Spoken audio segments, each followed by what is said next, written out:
السلام علیکم۔ کہانی کو آخر تک پورا سنیے گا اور اگر آپ چینل پر نئے ہیں تو سبسکرائب ضرور کیجیے گا۔ الوکا مذہبہ ایک ہندو کاروباری خاتون ہے۔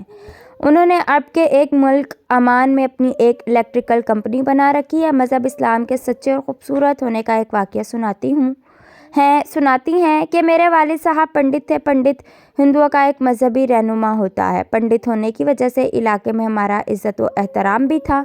ہمارے محلے میں اکثریت بلکہ تقریباً سارے ہی ہندو تھے۔ مجھے نہیں یاد پڑتا کہ کوئی مسلمان گھرانہ بھی ہمارے محلے میں تھا۔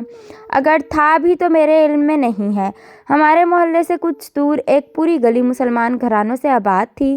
انہوں نے اپنی ایک چھوٹی سی مسجد بھی بنا رکھی تھی۔ ان کی مسجد کی اذان ہمارے گھر تک بھی سنائی دیتی تھی، یعنی ہمارے محلے میں بھی ان کی مسجد کی اذان کی آواز آتی تھی۔ کچھ شدت پسند ہندوؤں کو اس پر اعتراض بھی تھا اور وہ مسلمانوں پر پابندی لگانا چاہتے تھے کہ ان کی اذان کی آواز اتنی بلند نہ ہو کہ ہمارے محلے تک سنائی دے، لیکن اس عمل کے لیے ان کو میرے والد صاحب کی اجازت کی ضرورت تھی اور میرے والد صاحب نے ان کو ایسا ہرگز نہ کرنے دیا، بلکہ اس کے برعکس میرے والد صاحب کی روٹین تھی کہ جب بھی اذان کی آواز سنائی دیتی وہ خاموش ہو جاتے تھے۔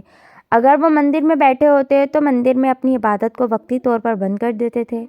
اپنے قریب بیٹھے لوگوں کو بھی خاموش ہونے کے لیے کہتے تھے۔ ان کی اس حرکت سے بہت سے لوگ ناخوش بھی تھے۔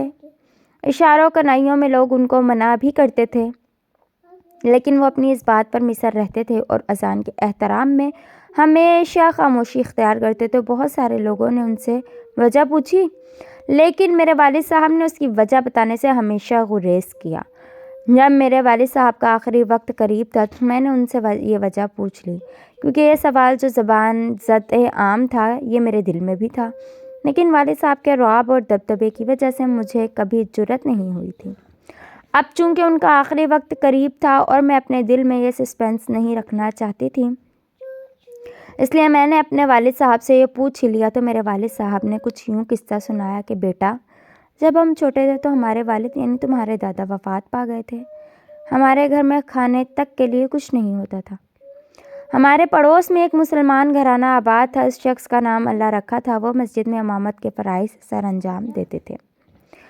ان کی امامت میں جو لوگ نماز پڑھتے تھے وہ نمازی امام ہونے کے ناطے ان کی مالی خدمت بھی کیا کرتے تھے۔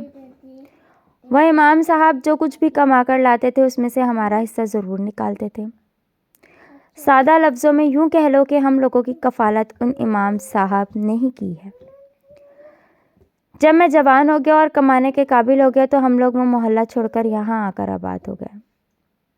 یہاں کے پنڈت صاحب نے مجھے اپنا نائب مقرر کر دیا اور ان کے بعد میں نے اس مندر کے انتظامات سنبھال لیے۔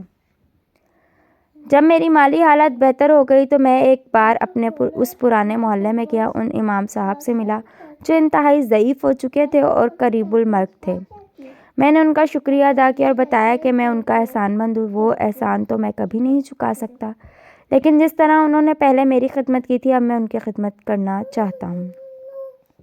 تو میری بات سن کر انہوں نے جواب دیا کہ میں نے تمہاری کوئی خدمت نہیں کی، بلکہ میں نے جو کچھ تم کو دیا ہے وہ تمہارا حق تھا۔ اگر میں وہ تم کو نہ دیتا تو روز قیامت مجھ سے اس بات کا پوچھا جاتا اور میں اللہ تعالیٰ کے سامنے اپنے نبی کریم صلی اللہ علیہ وآلہ وسلم کے سامنے شرمندہ ہوتا۔ نہ تو میرا آپ پر کوئی احسان ہے، نہ ہی آپ پہ سمجھنا کہ آپ بھی یہاں خیرات لے کر پلے بڑے ہیں، بلکہ میرے مذہب کے مطابق جو کچھ بھی میرے وسیلے سے آپ کو ملا ہے وہ آپ کا نصیب اور آپ کا حق تھا۔ میں امام صاحب کی بات سے بہت متاثر ہوا اور سوال کیا کہ آپ کے مذہب کو کیسے پتہ تھا کہ آپ پیدا ہوں گے، پھر آپ کے پڑوسی میں آباد ہوں گا اور پھر مجھ پر یوں مشکل وقت آئے گا اور آپ میری کفالت کریں گے؟ تو امام صاحب نے مجھے جواب دیا کہ میرے مذہب کو قیامت تک آنے والے وقت کا علم ہے۔ میرا مذہب ایک مکمل ضابطۂ حیات ہے، نہ صرف اس زندگی میں بلکہ موت کے بعد شروع ہونے والی زندگی میں بھی۔ جو کچھ ہوگا وہ سب کچھ میرے مذہب میں بتایا گیا ہے۔ اگر کبھی وقت ملا تو اسلام کو پڑھ کر سمجھنا اور سمجھ کر دیکھنا تو تم حیران رہ جاؤ گے۔ میں نے امام صاحب کی بات پلے باندھ لی، لیکن چاہ کر بھی دوبارہ کبھی اسلام مذہب کے متعلق تحقیق نہیں کر سکا۔ البتہ میری یہ عادت بن گئی کہ اسلام کا کوئی بھی مذہبی تہوار ہوتا یا کوئی بھی مذہبی کام ہو رہا ہوتا تو میں اس کام کا احترام کرتا، اس کام میں حصہ لیتا اور ان امام صاحب سے متاثر ہو کر میں نے خاموش رہنا بھی سیکھا۔ اور یہ سوال میں نے اور بہت سے لوگوں سے سنا، مگر ان کو جواب اس لیے نہیں دیا کہ اگر ان کو میں یہ جواب دیتا کہ میں اسلام سے اتنا متاثر ہوں تو یہ بے شعور لوگ شاید میری بات کو سمجھنے کے بجائے اسلام کو ہی غلط سمجھنے لگتے۔ مجھے یہ واقعہ سنانے کے بعد میرے والد صاحب چند دن زندہ رہے اور پھر اس دنیا سے گزر گئے، لیکن یہ واقعہ سننے کے بعد میں بھی آج اذان میں خاموش ہو جاتی ہوں اور جتنا ہو سکے اسلام کے مذہبی تہواروں کا احترام کرتی ہوں، اسلام پڑھنے اور سمجھنے کی کوشش کر رہی ہوں۔